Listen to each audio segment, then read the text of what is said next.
AI is incredible. It can teach you how to fry an egg and even write a poem, pirate style. Yarr! But it knows nothing about your work. Slackbot is different. It doesn't just know the facts. It knows your schedule. It can turn a brainstorm into a brief. And it doesn't need to be taught. Because Slackbot isn't just another AI. It's AI that knows your work as well as you do. Visit slack.com/meet Slackbot to learn more. Raise the rudders! Raise the sails! Raise the sails! Captain, an unidentified ship is approaching. Over. Roger. Wait, is that an enterprise sales solution? Reach sales professionals, not professional sailors. With LinkedIn ads, you can target the right people by industry, job title, and more. Start converting your B2B audience today. Spend $250 on your first campaign and get a free $250 credit for the next one. Get started today at linkedin.com/campaign. Terms and conditions apply. Every sip of Coca-Cola brings you closer to the excitement of the FIFA World Cup 26.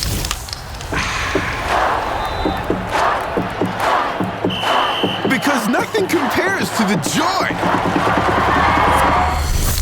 So grab a Coke and drink in the FIFA World Cup 26. No purchase necessary. 13 plus in 50 U.S. states and D.C. with a web-enabled device. Ends March 1st with 8 entry periods. Rules at cokeurl.com/soccer rules. I'm sorry, everyone, but I have returned, and so too will the bad takes. On that bombshell, let's start the show.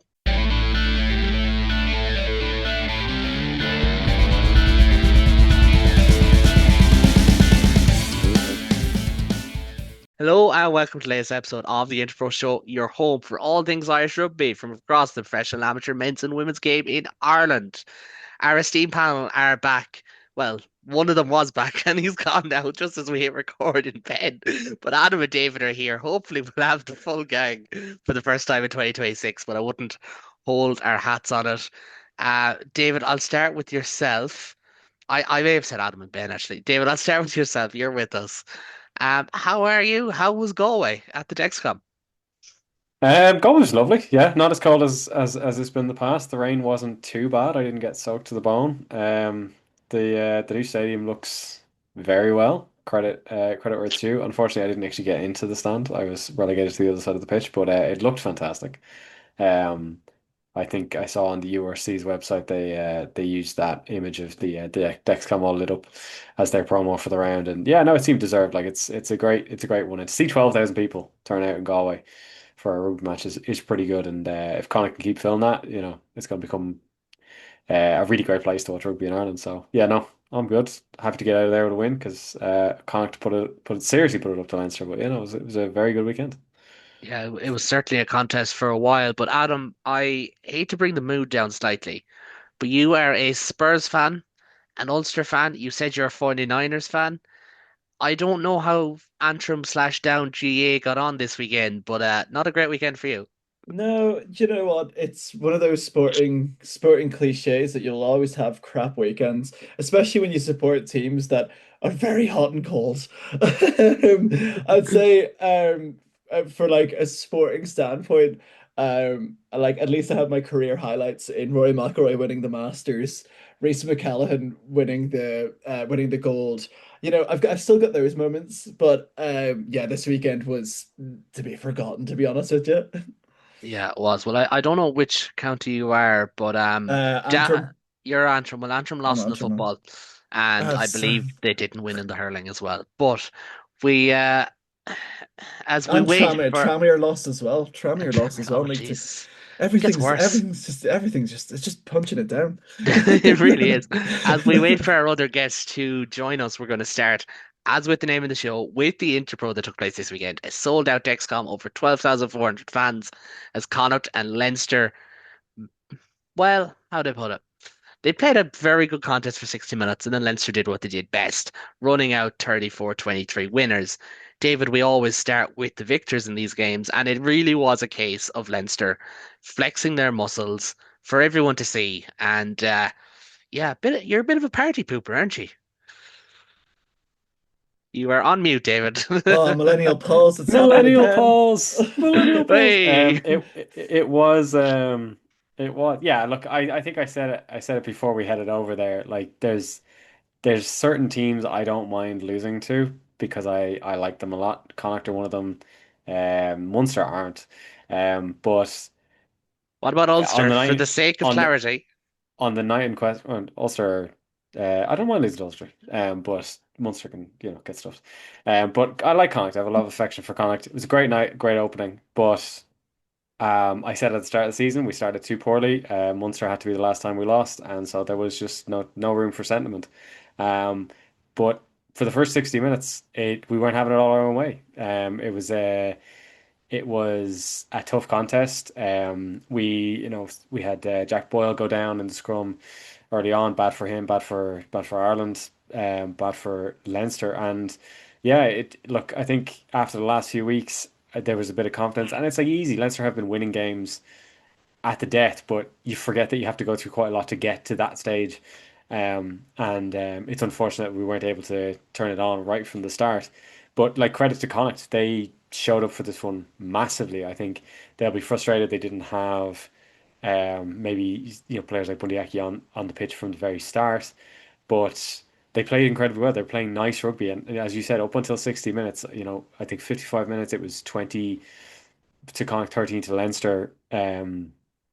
It felt like we were trading back and forth, but Connacht were maintaining that lead, and we just weren't able to really, to catch them. They were matching us. Their wingers were playing great. I thought Shane Jennings had a great night, dominated the air very well. I thought Aki when he came off the bench was very solid. But yeah, as you said, we got to 55 minutes, we got to 60 minutes, and it wasn't even Leinster dominance. It was I've watched it back a few times. Charlie Tector gets that try on 60 minutes. It's such a great individual effort from him. It'll be so frustrating for Connacht. He should not have gotten through that home. He almost wriggled his way through as much as he powered his way through. He slips through the tackles of two Connacht men, and then he just pins his ear back and sprints out and finishes the game. And from there, Leinster just advance, and Connacht aren't quite able to claw it back. It's been a running thing with Connacht that they play an excellent 60 minutes of rugby, and then they don't have the bench to back it up. Leinster were able to do that in the last 20 minutes and seal the game off. I think it'll be very frustrating for Connacht that they didn't at least get a losing bonus point, because I think they were very good for one, um, very deserving one. They definitely didn't deserve to walk away from that game without any points. But I think it's an interesting one for Leinster, because again they've come from behind, they've come relatively late in the game, which has not been the habit over the last season. It's almost the inverse of what I'd said in seasons gone by, where Leinster would have massive leads going into the last 20 minutes, concede a bunch, but it wouldn't matter because of the lead they built up early. They're actually doing it the opposite. And it'll be interesting to see going forward. There's been a lot of talk about, and I've said it before, Leinster's main problem is that they end up playing the same game the whole season. That is, no matter who they play, it's compared to, yeah, but what if they have to play Toulouse in the final? What if they have to play Bordeaux in the final? What if they have to play Northampton in the semi-final again? Will they be able to do it then? I don't know is the answer, but if they're able to dig that well, go to that well again, if the last 20 minutes doesn't scare them the way it used to, I think that could be a big positive Leinster could draw out of it. I also thought, and I know there was a lot of disputing over the Player of the Match award. It usually goes to winning team. I think that's probably what swung it. Sean Jansen was phenomenal on Connacht's side. He was easily the best backer on the did pitch. he win it, or who won Player of the No, Match? he didn't I win actually it. turned over. I had turned over Charlie to Hurling. I Charlie won't lie. Tector won Player of the Match. Okay. Charlie Tector won as awarded by Bernard Jackman. Bernard Jackman has actually since subsequently said, yeah, Sean Jansen was probably the best player on the pitch, but the circumstances where Tector's try is what turned the game. It is what gave Leinster the lead and kind of pushed it away. So. And it tends to go on the balance of the winning team. But I thought that was worth mentioning, both because Sean Jansen was phenomenal. His carries, his tackles, his presence on the pitch when he was in the presence of both Cian Prendergast, his club captain, who's in the Ireland squad, and Caelan Dart, who's both Leinster and Ireland's captain, and he was still the best backer on the pitch. So I thought that was a phenomenal performance from him. But thought it was very interesting, look from a Leinster point of view, that the turning point of the game was a try from our, I don't know what choice, inside centre, who's also played a 10, who hasn't really been near the Ireland debate at all, Third, since he fourth. was under 20s. But he was the difference maker. He was the change, And on a night when, Gary Ringrose certainly wasn't shooting the lights out, I think it's interesting to see where Leinster can go where that strength is coming through. We mentioned it off air. Next week is going to be an interesting one for Leinster because of the amount of players that have gone to the senior squad and then to the 15 squad.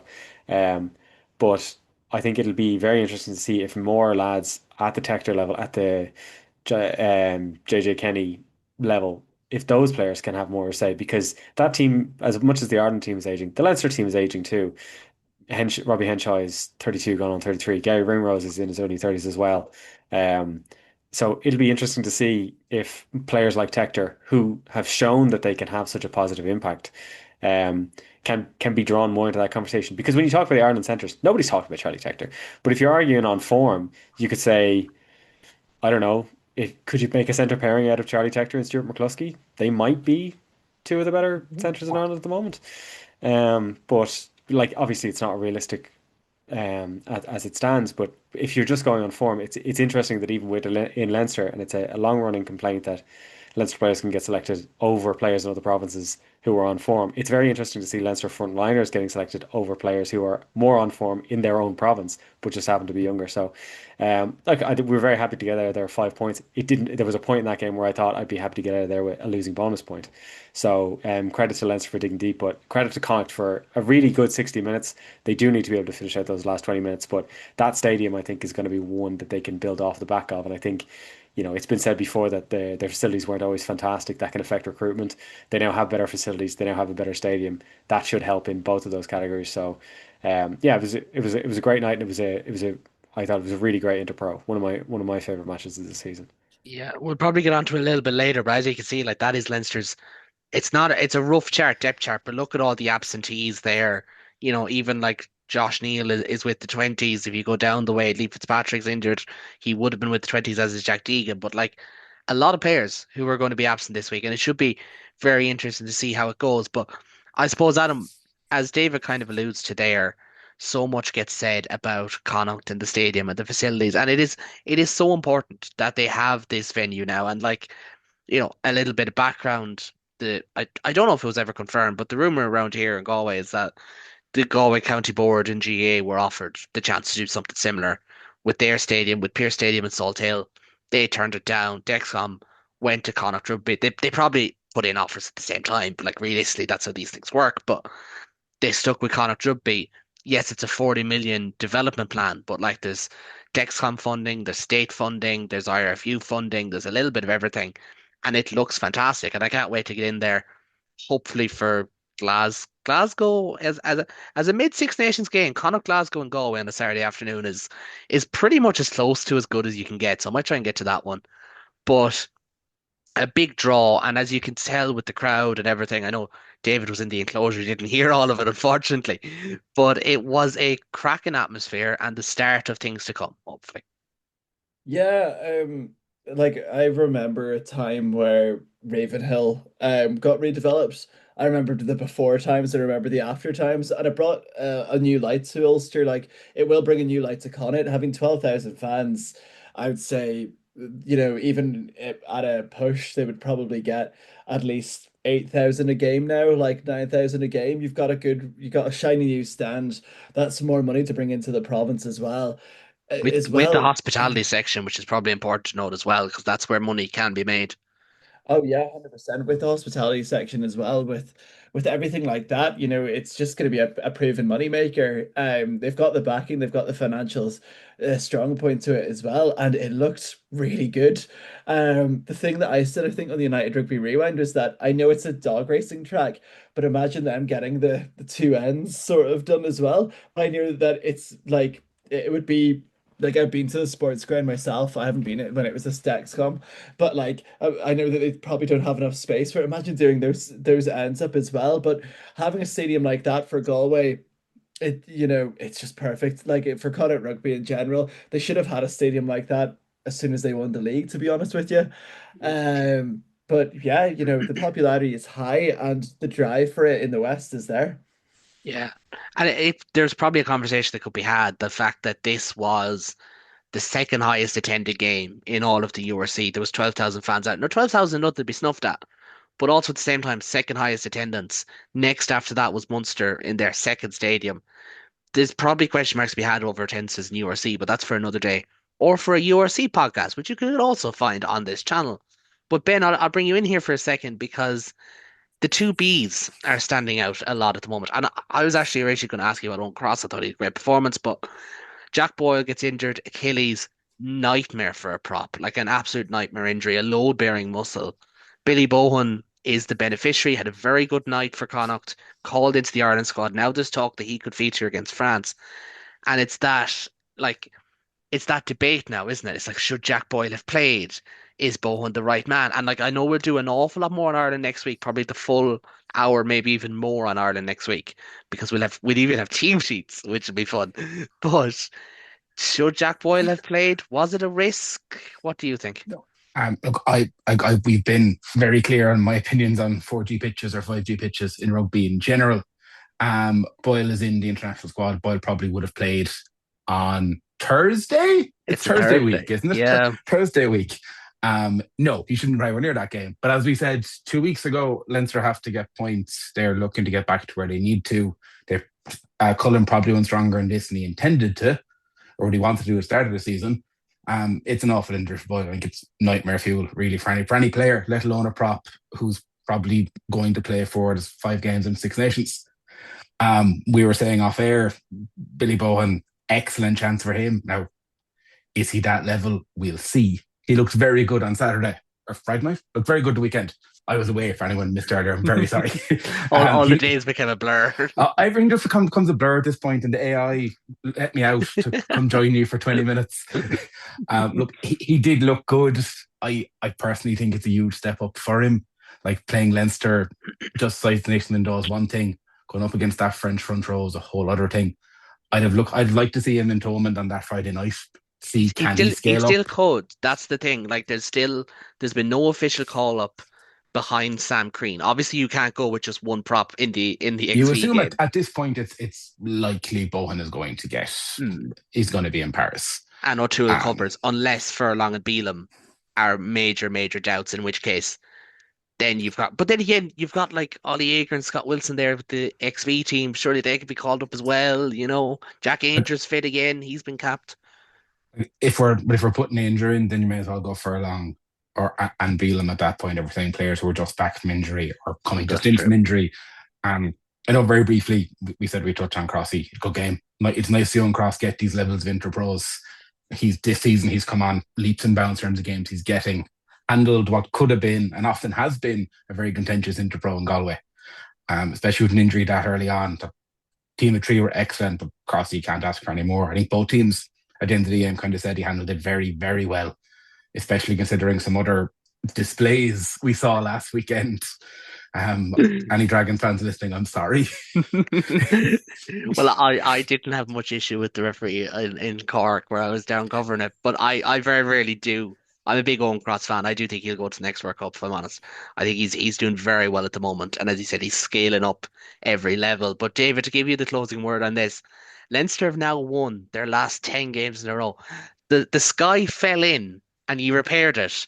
And now there's a crack because there is injuries forming and there's Ireland players being pulled away. And there's just that little chance that Edinburgh, if they weren't completely fraudulent, could come to Dublin and win. But they are incredibly fraudulent.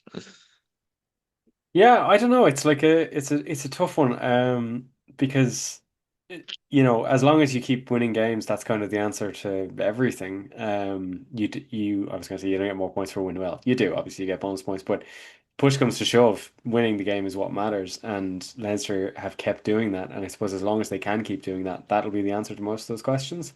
But yeah, like it feels like they've done enough now to rescue the season from what looked like a pretty stark beginning. I think there's probably a lesson for the rest of us. I'm talking about myself here in being slightly overwrought at how rough the start of it was. I think we all knew it would be a rough start, but when it actually did transpire to be a rough start, it still took us by surprise. But no, I think for Leinster it'll be an ongoing question of style as well, because there's winning and there's winning ugly, and we have been winning ugly a lot, and I think that's a new one for Leinster fans who are used to seeing maybe a little bit higher on the scoreboard than has been as much this season. But look, as long as we can keep scraping the wins, we'll keep scraping the wins. And as I said around Charlie Tector, it's an opportunity to see the level below. And for a team that has been relatively stable for quite a long time, I think that's a very interesting and exciting thing to see if we can get more out of. So as much as I want us to keep winning, I'd like to see what's sitting just below the current level, because as we've seen, you can get a lot of injuries, and if that happens at the wrong time, you want to know that the next player can step up. I know we're not a Six absolutely. Nations pod, but which Yes. fraudulent Scottish team is more likely to get a win in We can Dublin be in the next Yeah. 8 weeks? Yeah. Like, Oh, if we think one fraudulent Scottish team might get a win, no offense to any Scottish fans, which one is it more likely to be? but you Sorry, know what? I'll David. let the I I'll let the I other don't two think lads answer that first. I don't think Glasgow are fraudulent. I know Munster don't like No, them, but not Oh, Glasgow, they are not they Glasgow. are quite good at not rugby. that one. The other one coming to Okay. Dublin. Oh, in Dublin, sorry, because I know Glasgow are going to go away. Uh, Oh, that's an interesting um, one. Sure, No, surely it's uh, Edinburgh. I've got to say it's Edinburgh. Edinburgh. Yeah, Yeah. Yeah, Yeah. Scots just just can't get it together against Ireland. I don't know why, because but they be- can't. because I wrote this today, I'm just going to throw it out because I've a long, like 2,000 word piece going up in the Six Nations next week, and I actually didn't cover Scotland in it, and I literally just wrote, so Scotland fans come at me. I'm sorry, Scotland, but you're no longer relevant enough to be grouped with the contenders, so it's back to the others category for you. After years of flattering to deceive, the November just gone would would have you believe their window has closed. And I stand by that. Like I genuinely think Scotland's window has closed. I, Like they had I their chance and it's it, gone now. it's gonna be like when Messi wins the World Cup and you're just gonna see Finn Russell with the Triple Crown by the end of it, just after Ah, no, look, I would not that. begrudge Finn Russell. Other players in the Scotland team, maybe. I'm Coaches, just maybe. very Finn Russell, no. concerned they'll get their act together for that one game where they'll But see we're But kind of wounded I and they'll don't feel come like in it and will. say, I I don't think feel they like will. they'll get their act together for the game they always get their act together, and that is to beat England. But other England. than yeah, that's that, fair. Yeah, Which yeah. And could then we do get Ireland a second. massive favour. Yeah, potentially. And more money to be spent on Leinster and NIQs. Anyways, we're going on to the move on, sorry, guys. just one final thing as well, Go Kevin. on. Like to offer some, like, not solace but solidarity to Scotland You're fans. signing You an saying you feel NIQ like player from Scotland. you You're you signing feel Finn Ben like Russell. Healy, Ben 10's coming back. you saying you felt like Woo! their window had passed. I think there's a lot of people, and well, some people maybe on this call, who feel there's a degree of that with Ireland as well, where there was a moment there in 2022, 2023, when Johnny Sexton was still playing, when Peter O'Mahony was still playing, when even Keane Healy was still playing, when you're like, you have the guys up here and the guys down here, and both of those layers are rock solid. And if Ireland are going to do it, they're going to do it now, and they didn't. So, I don't I know. wouldn't. I That's don't know that's if a very that's a yeah, very fair comp. We'll have yeah. loads of time to get to Ireland. There is no one here who wrote an obituary piece on Ireland for all things rugby. Definitely not on this call. But gents, before we move on, and to everyone at home, just a reminder: the Six Nations is just around the corner. It's what, less than 10 days away now. So make sure to subscribe here to get all the latest content. The Global Game Night channel, from Top 14 Digest to URC show to the Interpro show. I was going to say a bit of an animal, but of course they're not in the Well, Six Nations just yet. they've got the South African derbies though. They do. I'd They've have to got South say African they've got the derbies. South African If you derbies. want some Yeah. URC chat, so it's all going to be here. And as always, if you can share this show with one friend or leave a comment, that's one extra person to get mad at us for our Ireland takes as the time goes on. But moving back in reverse chronological order for a game that most of us only watched the deferred highlights of, as Ulster's away misfortunes continued in an injury hit and dramatic late loss to the Scarlets in Parky Scarlets. Adam, when you joined this call, you were just screaming Sam Costello, damn you, Sam Costello. Yeah. Allegedly, you were saying that. So I assume it was a frustrating loss. Yeah, my pretend therapist heard a lot about it. Is I your feel like pretend therapist sitting behind you? yeah, Jesus Christ. Doesn't know a thing about rugby. And I'm just like, but Stam Costello, man. You know what? Sometimes Uh, that's easier. yeah, yeah. But yeah, there's like for a game that I I so was certain on winning. This must have felt like what it was like to be a Leinster fan at the start of the season. Like, but like for a game that I thought I was so certain on winning, I've never seen a game where the fly half kicks it in the first half. The weather was shocking. This wouldn't be shown in the highlights. Jack Murphy kicked it in the first half. The camera went to move where the ball was. Jack Murphy stood still and the ball just went back and he caught it. And I was just like, huh? I was like, And then since then, I was just like, the rugby gods have it absolutely against us. I'm not going to get into ref chat. Well, I'm going to get into a little bit of ref chat. The Mike Laurie situation should have been carded. The whole situation, yes, I know he fell hard on the floor. However, why did he fall hard on the floor? It was a whole aspect of Mike Laurie is a short player, so we're gonna not get the whole, there's no mitigation thing because the other player was quite tall. That is, it's just a load of rubbish because it's all about player safety at the end of the day. Um, he came off badly injured. He came off looking really dazed as well. And we're at a time where head injuries are so like under the microscope with everything at the minute. Like there was a piece on the news this morning on Breakfast and the BBC saying about how heading the ball, for example, causes CTE. We have so much there. And then Mike Laurie came off injured like that, and there was nothing to be said. The referee, and I quote, said, "We had every angle and we didn't see anything. There was an angle behind the post that would have shown it 100%." But I just feel like it was really frustrating. I felt like everything was sort of Scarlets played really well. They played really well rugby, good rugby. As I said, Sam Costello really played Jake Flannery playing fullback well. Jake Flannery came on at fullback and had a mare. He had an absolute mare. No offense to him, he had a mare. He came onto the pitch, and I can only presume that.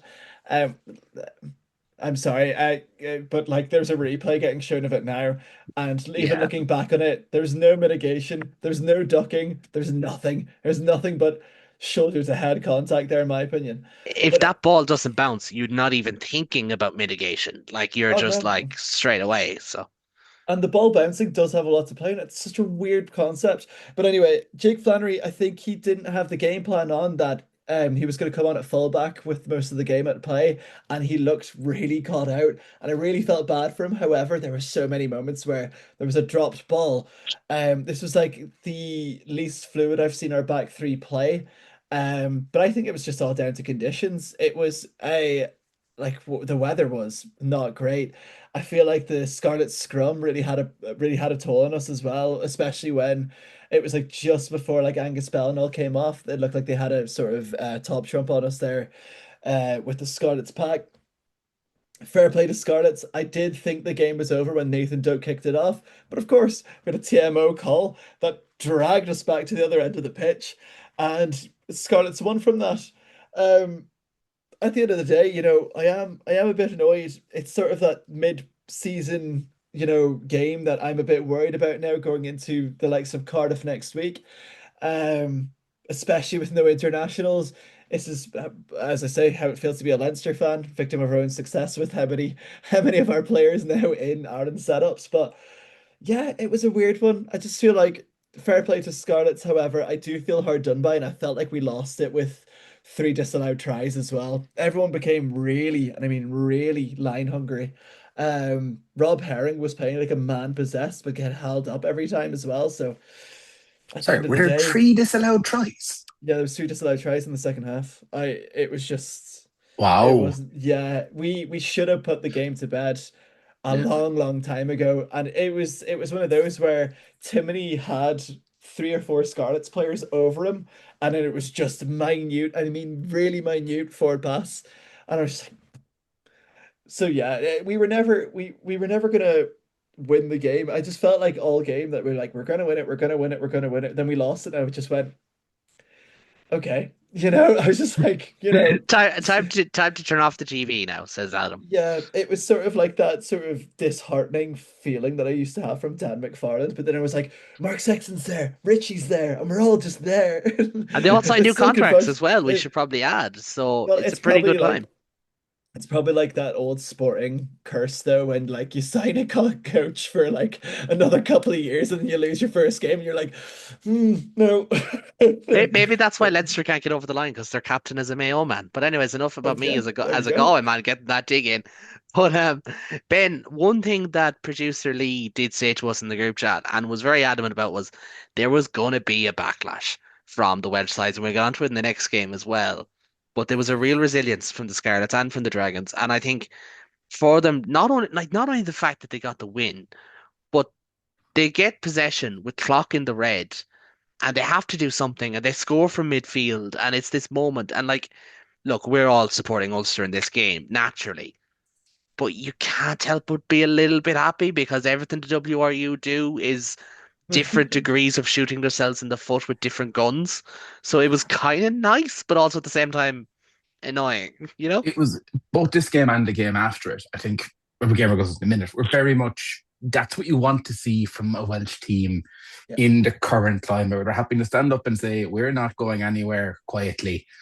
2 years ago, that Scarlet team probably kick it out and take whatever's coming to them. Even 6 months ago, Scarlet just say, "Fine, we played well, 88 minute, we're going out of there." To go up against an Ulster team who have been best team in URC outside of the Stormers for me all season, clock in the red, score a winning try when one of the four clubs, potentially Scarlets, isn't going to exist in 2 years is wild. And like there were reports all week that, they were going on strike and they weren't, Ospreys particularly, but that all the players weren't going to play. They didn't care. To perform how the three of them did, and the Dragons got played quite well, perform as Scarlets, Dragons and Ospreys did is incredible. Like it really is. I know, look, Adam, unfortunately the game went not the way any of us wanted, but if we producer Lee here, I'm sure he'll be very happy. Yeah. And again, I know you were down in Cork, but what I saw of the Dragons, they came to play proper rugby for 80 minutes and were just very unlucky. Different, like their top tackler at 33 tackles, it was Harry Bedell, and he was everywhere in that game. And I made this point last week when I was discussing Munster with a friend to write a piece. Defense is about attitude, right? Scarlets defended really, really well. Now, I understand the stats are saying that Ulster have regressed a little bit in attack, but they defended and held out Ulster really well. The Scarlets Dragons had did the same thing. 180 tackles, 7 turnovers, 86 tackle success. Like, that's huge. That's really good. And especially in tough conditions where you're going to have a natural swing a little bit, it'll deviate a little bit more. Like full effort, full everything. And like, we're not saying this because this podcast is under the wrap kind of brand and all that, but like we 100% back Welsh teams. If they think we're saying that, wait till Six Nations starts, lads. I tell you, we won't be very kind. That's very true, actually. We'll just need to pick to someone to come on. I'll get my year 11 hoodie out. we'll let David speak there for a second. Go on, David. Producer Lee, just on the subject, did say that there is a tremendous amount of very understandable anger in Welsh rugby over what's 100%. Gone on, and you will see a response from the players, and we did, and it's kind of nice to see that their response isn't to, because there were other people saying you could see a player strike and down tools, and saw this, and instead they decided to go out and wreck shop, and it was kind of nice to see that as a response. Yeah, I think that's why I was not as disheartened. Like I might have sounded disheartened, but like with the whole context what was just going on with the WRU, I would rather like it not be us that they take their anger on, but also I could feel like if we were the reason why it's going to be starting a pushback, I'd rather have Ulster be that team where they're like, they've came down with their full strength team, we're going to beat them, and they genuinely had guys come off the bench that I've never heard of. I was just sort of like, oh, they look quite young. And they played really well. They played up some front. To be fair, they could have been saying the same thing about some of year replacements as well. Let's be clear here as well. Like he did. Oh, sorry, you hit Rob Herring on the bench. Maybe not. But Rob Herring is a legend. He's an Ireland legend. Damn it. Anyway, he's probably going to play for Ireland by the end of the Six Nations. Actually, would we shout out Hugh Griffin and what he said, where he took the piss, being like, "Oh, look at me, I'm Ulster. We can bring Jude Postlethwaite off the bench because it looked like Ulster were going to kick on and win." And then Postlethwaite, I'm a big Postlethwaite fan. Yeah, and he missed that tackle at the end. Like he was, do you know what I mean? So he dropped the ball as soon as Hugh said that. I just went, he's ruined his career. But yeah, I feel like with Ulster though. But I said this on the United Rugby Rewind. The URC is the only league where you'd ever see Angus Bell, world-renowned loosehead, playing in a terrible conditioned Glenethley, and I love that. The league needs the Welsh charm to it. The league needs the Irish charm to it. We just need to work together just to, scrap off like the ones that are running the WRU. Well, yeah, that's not a bad way of doing things. Why can't all clubs just break away from their unions? Is a common talking point until you realize No, clubs are basically run off welfare systems from the unions, so we kind of can't do that. I'm sure we had that article during the week on. I'm sure some of you saw it. That Yeah, there should be a Munster split between Limerick and Cork and two separate teams, and they're just like we're not. I'm not going to name the site because they don't deserve any credit. But whatever editor let that be published, oh my God, maybe the editor wrote it.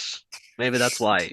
it's like to split Dublin in two to make Gaelic football more competitive nonsense. Yeah, Just sorry. except Munster aren't And actually winning anything at the yeah, I was moment, going to so it's say different. they at least only do that to Dublin when Dublin are winning all Ireland. Yeah, and it's Colm O'Rourke, and he's living across the border, not a lad who's inside the county. But just really quickly, David, one of the Ulster players who did perform again, I don't have the stat line. I meant to save and I forgot was Bryn Ward. He was excellent.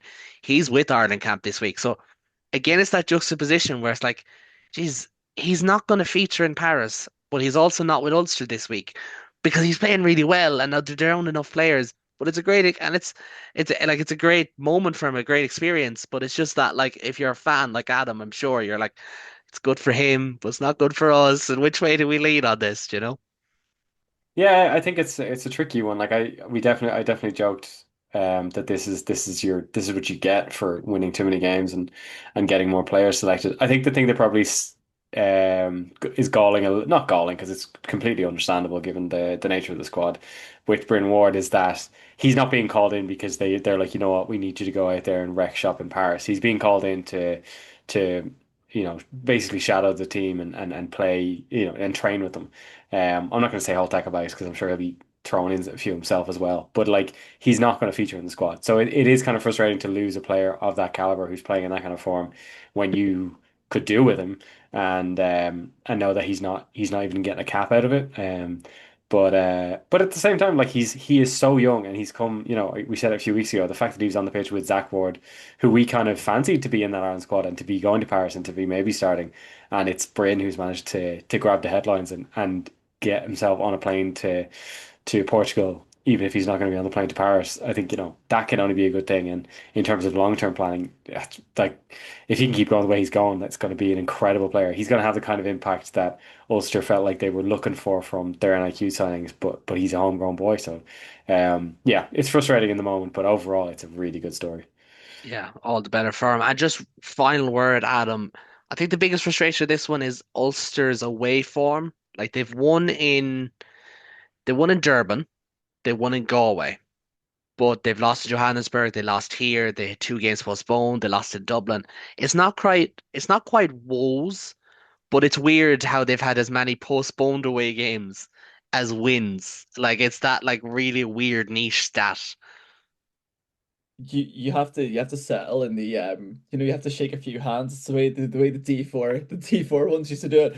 I feel like with Ulster and having the same amount of away wins for postponed games, I'm like, all right, okay, I feel like for Ulster, our away form has been something that we needed to like look at particularly.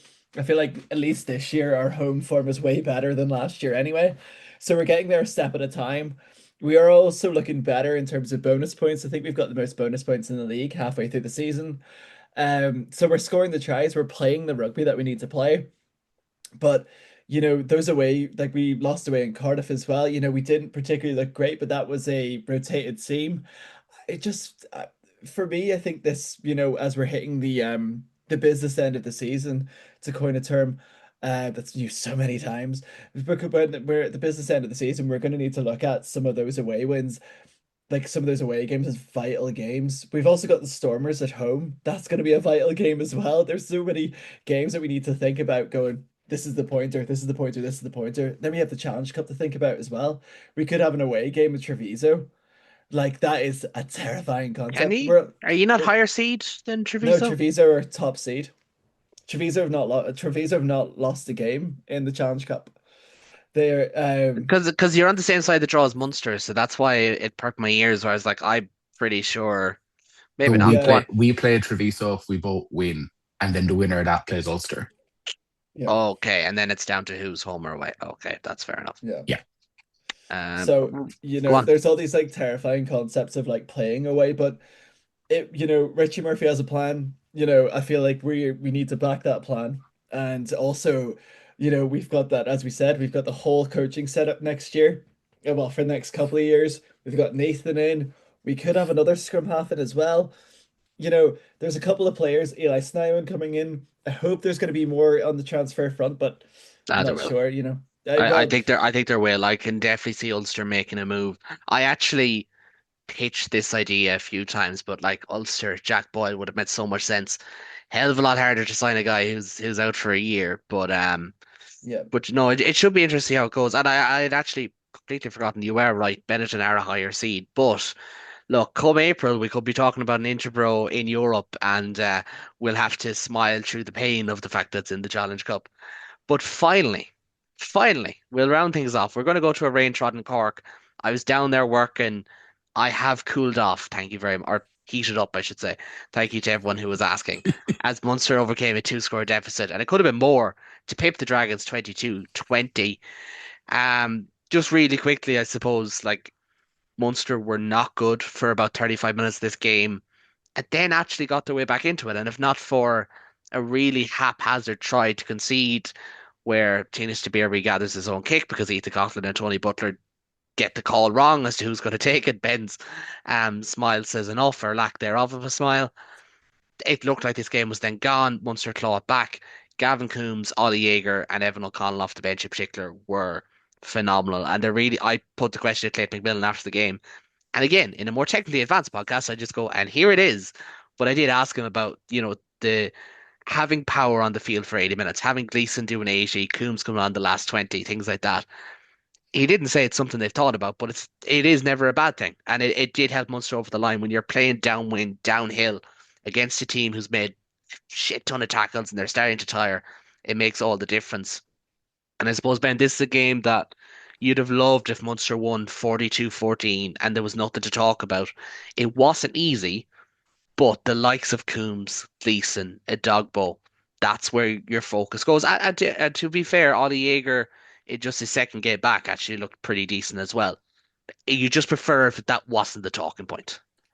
No, and look, I think there's a couple of things that kind of not alleviate the performance that it was from Munster, but not even excuse it. But I mean, losing JJ pre-game, you're expecting Tony Butler to come in. Could miss this week. It could be Tom Wood involved this weekend.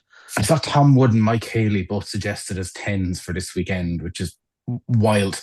But look, it wasn't good. I don't think there's any saying it was good. Losing JJ put Butler in probably a bigger hole than he intended.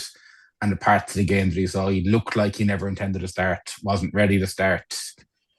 Unfortunately, the try bonus point at the end that could have been there has been put on his shoulders from certain camps. Not here, certain camps. Coombs coming in, doing what Coombs does. I mean, if you can bring in a player of that quality for 20 minutes, I know he's outside the international picture, but for weekends like last week, you're happy enough to have him. Because when you can perform like that for 15, 20 minutes, literally drag Munster over the line in a very tough game against Dragons, pretty much by himself. The only other thing I'm happy to talk about is Mr. Sean Edogbo. What a performance by the young man. Munster home debut, gets man the match. There's a carry, I don't know if we have it, where there's 3 Dragons just fall off him. The man was insane. You can't ask for any more. And I suppose a small nod to the Edogbo family in general, like what a week. One of them gets called into Irish camp. The other one gets his Munster debut. Cove Pirates, Munster Rugby. It's an excellent story. And look, in a game of woes in red, the fact we can have 2 Edogbos in the business end of the season, both able to carry like that. More do you want to look at that? Yeah, absolutely. I'm just getting it up here. It'll probably be a bit glitchy, but the poor, like it happens straight in front of me, and the poor guy who smashed off the ground. He tries to tackle him and he's just like, go away. And then he rides through the second tackle on top of it. It's so and the funniest thing is, that's not the biggest fend off he's had in Musgrave Park. I'm pretty sure the Italian guy he fended off in that 20s game is still stuck in the corner underneath the far stand. But for a game that wasn't all that good, it is nice that we can at least have, look, it's 4 points where we want to be at this stage in the season. As we said with Scarlets, it was Excellency Dragons play with that level of performance, that level of vigour, that level of intensity that I think any of us want from a Welsh team. We just wish we weren't having to talk about it on this podcast. But look, as I've said previous weeks, and I don't like having to say it, but it's 4 points we go again. Yeah, and it could have been five. They came close, and probably the bigger frustration is the fact that Munster's not inability to play in these conditions, but they have struggled in these conditions. Like considering, and I'm not putting it on the attack coach; it's on the players as well. But like, there's a lot of players, and the attack coach have been there for long enough that they should have a way of finding their way around these conditions. But I was actually going to ask Adam about, just another Adogbo. Like, there's another one that's hit the scene. Oh my God, I shouldn't have said that, should I? But look, it's great for us as fans to look at this guy from Cove. Cove Fire's never produced a professional player. Now they probably have two internationals in waiting in the same family. A funny story is that Edwin and Sean's father doesn't really go to games. He gets scared that they'll get hurt, but the mother is there at like every game, and like she was sitting like just in front of us. She was up out of her feet the whole time as well. And it's those stories that we're latching onto that we want to see. It was a great week for the family, topped off with this great performance. And like, look, it's just these are the games where you want to be talking about your Bryn Wards, your Shauna Dogbos, your Harry West, your Charlie Tector's a little bit older, but we'll go with Charlie Tector as well, even though he's slightly older. Like, these are the games you want to be talking about these guys. And he stepped up at home as well in Cork. Yeah, I think the Adogbo brothers and the Ward brothers are just like carrying. They could carry Irish rugby. It's one of We've those got like, three sets of brothers who will just run over you with uh, Dogbos, McCarthy's, and yeah. Wards. We just need a brother, like a brother pairing, to come out of Connacht, and then we could have in Divines. theory, Oh wait. I don't know, but we could have the Murphys as well. You have all these like you have all these brothers all of a sudden in the Irish rugby setup, and it's just like we just used to have the Carneys. We just used to have Dave and Rob. That's all we had, and they're very good, granted. But yeah, the Dog Brews. I really liked watching Edwin's player first Ireland camp interview. He looked buzzing. I've never seen like a 6'7" built like a brick, like just an absolute You like unicorn. use the Rob Holding phrase, built like a brick shithouse, I think he said Yes. about it at Montreal, right? He is huge, and I feel like I'm really gonna like enjoy the fact that he's gonna get introduced to the international stage, and you're gonna have England fans going, I've never heard of this Adogbo fella," and then there's just gonna be running at them. It's gonna be like, oh no, it's just that enjoyment that we get from big players, but they're like they've got a heart of gold. Like they seem to like. I don't know much about the younger Adogbo, Sean, but he played immensely as well. But the way his brothers came into this Ireland camp and that interview that he gave, I was just like, it's one of those players that I'm excited. I'm excited that I can support. There's always players that I'm excited to support when it comes to Ireland because, of course, as an Ulster fan, if they play against you, you're kind of like, David was sort of like, but we could have an Ireland squad by the end of the Six Nations, judging by injuries. Actually, we can't anymore, but with McCarthy's Wards and the Dogbos, but that's next year. That's next year's dream, next year's pipeline. Yeah, 2027 World Cup is going to be the band of brothers all Yeah. involved in green, and it would have been pretty cool if two of us shared the same surname. We'd be like, we just jump on that train as well, but we don't. But gentlemen, Do you want to we're get married? What's the story here? no, you're fine, Hank. I love how he said that when there's people in your room who would have been very confused for a second. Be But grand. we've got low because Ireland play on Thursday and we record on Tuesdays. We will be able to do a full preview of Ireland France plus a full Six Nations preview next week. So we're just going to wrap things up here with a little bit of a quick preview to next week's games. Just really quickly for the predictor standings, it's very tight at the top. That's all I'm going to say. So myself and David are tied at 37 out of 50 and one behind us, Adam and Ben on 36. So we're pretty good at that. Now it's not the best, but we're pretty good at this. We're doing all right, to be fair. But first game up next week, Friday night, 7:45, TG Car and Premier Sports, Glasgow against Munster. Ben, I am sure you are just can't wait to play Glasgow again. Doesn't everyone love Munster Glasgow? Aren't they just the greatest times? During Six Nations, even better. Aren't they 2016-17, wonderful? they were great times. They were great times I 2016-17. mean, when was it Conor Murray got taken out? 2016-17, but Munster won those Yeah, games. yeah, So but not really. we lost, but we won. But Exactly. yeah, No, look, it'll be a fun game. I would like to think we can get. I'd like to think we can get four out of it.